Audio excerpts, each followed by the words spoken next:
Putting aside our sorrow, we renewed our faith in the prophecy that other rings would be found, and see how our faith has been rewarded.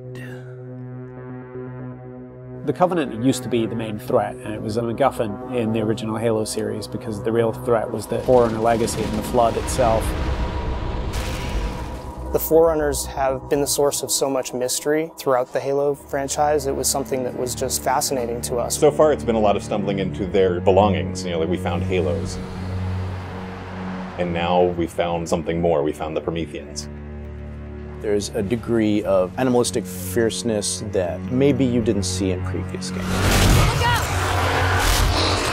The conditions and the context are what pit a hero and antagonist against each other. For this game, we're going to get to see a lot of complexity to their civilization. From their worldview, what they're doing has to make sense. Trying to figure out ways to tell that story without interfering with the shooting aspect of it has been a really challenging thing. We've gotten glimpses of this Forerunner presence that was kind of always there, open as to whether it would ever erupt. And it did. We're trying to really take game systems and manipulate them and give them emotional coloring and context. We wanted to create something that could stand alone and be an enemy that is just as challenging, just as engaging as the Covenant has been in the past for Halo. A lot of that initial discussion was around if you had this incredibly evolved race and they were well beyond humanity, the Covenant, what would that look like?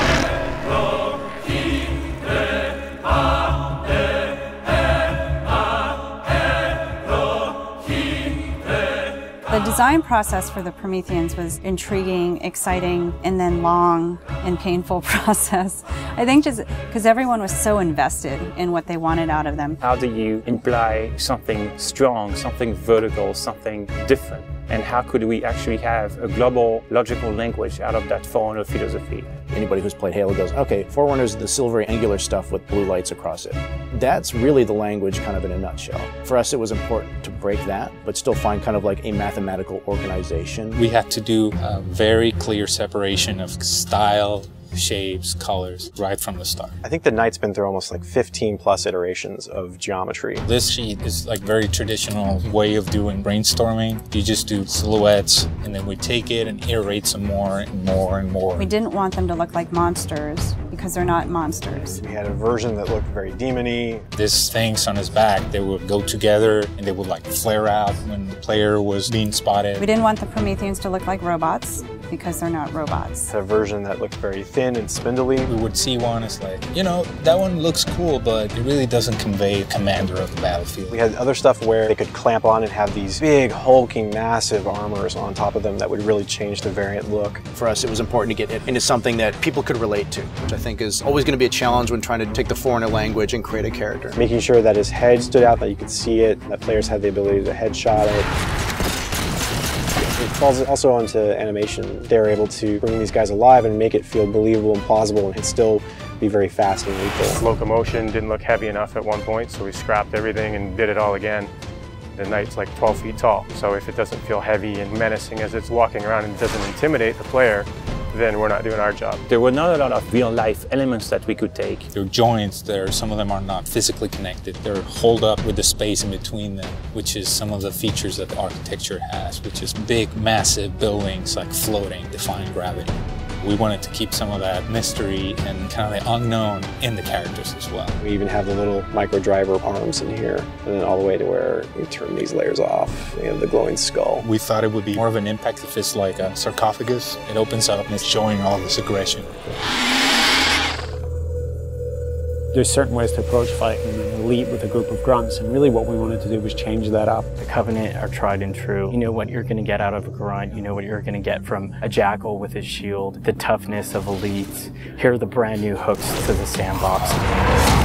Prometheans are made up of the Knights, the Watchers, and the Crawlers. One of the big focuses for us in the design of the Forerunners was to have these different enemy classes that would be able to work together. Having this dissection so that when the player went into combat, he's sort of tactically evaluating which order to take guys out. They don't act independently of each other. You put any combination of them together, and the strategy you need to engage with them is really different. There are a variety of Knight classes. and each one of them is progressively more powerful. But your base knight actually starts just a little bit more powerful than an elite. But in addition to that, we wanted the knight to have his own set of traits and abilities. There's all kinds of these special features of each one of these characters that players haven't played in a Halo game before. You think about basic combat encounter design, a lot of the challenges designers face is how to introduce enemies. What would a Promethean do if it could bend time, space, form, matter? Knights can phase in out of anywhere. He's able to go where he needs to at any time, which is something the Covenant can't do.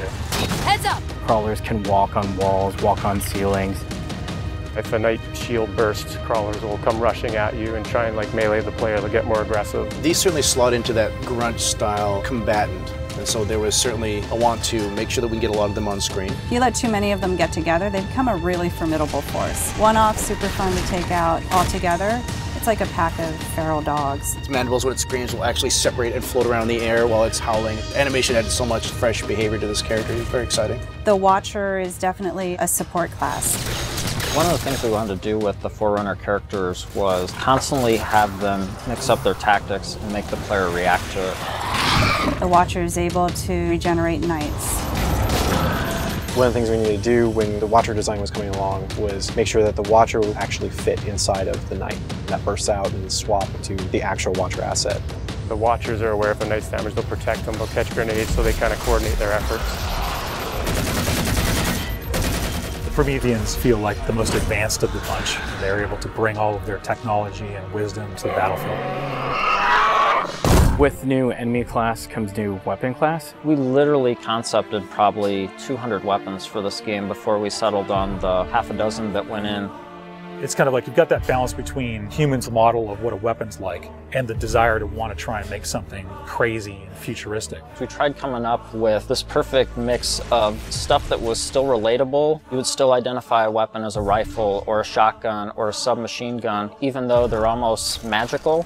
The Forerunner Scattershot was probably the first one where we really nailed the design on it. Everybody loves the hinge action shotgun, so we tried doing something like that so that the reload animation would be to cock it up and the front half would smash together. Every time you pick up a Forerunner weapon, it forms in your hand. So that sort of kicked off the component of having these guns form around the player. So there's that moment of like, oh, what is this gun? What does it do? And then when it comes into shape, it's kind of immediately identifiable. What makes the Forerunner weapons distinct is that usually they have dual purpose. So for instance, from the bolt pistol, you can charge it up and have something that's equivalent to almost like a shotgun blast.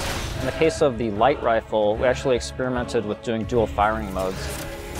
We tried to make it so that it was the best of both worlds with a BR and a DMR. It works like the battle rifle when you're not scoped. That has a little spread, has a 3-shot burst, and it works like the DMR when you're scoped. So it's like a mini sniper rifle in a way. It actually changes to a different firing mode where the projectiles are stronger.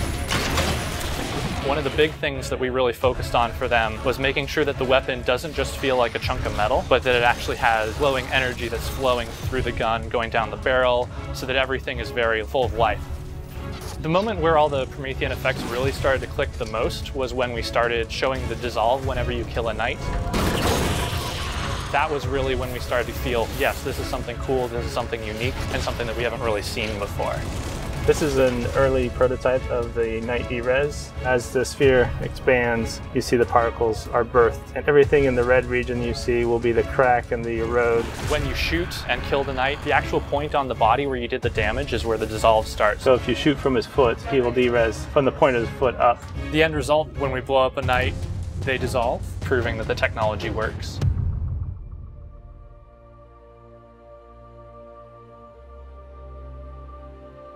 I look at the changes that we're making, and it really feels like we're making a sequel to Halo 3.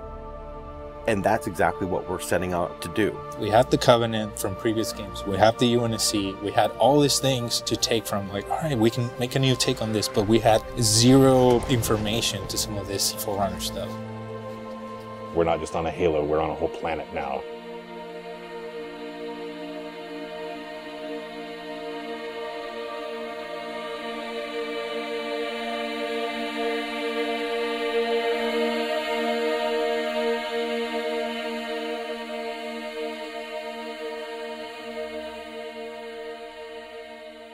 We're not just threatening one corner of the galaxy, we're threatening everything.